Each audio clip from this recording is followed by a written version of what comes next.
Hello everyone and welcome back to another daily tutorial video, and today I am going to be showing you how to change your taskbar settings on your Windows 11 computer.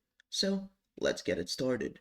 So to actually access these taskbar settings, the most efficient way is to just go down to your taskbar and clicking on right click. Here you can just click on taskbar settings, and here you have a bunch of different stuff. Here, what I do is I hide the search button. It just makes it look cleaner in my opinion. You can turn off task view or like widgets and stuff because you might not like the weather being shown at all times, so you can just turn it off.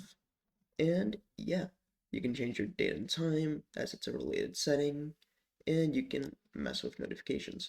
But yeah, that is how to change your taskbar settings for your Windows 11 computer. If you found this video helpful in any way, don't forget to like and subscribe and turn on notifications, and I will be seeing you in the next one.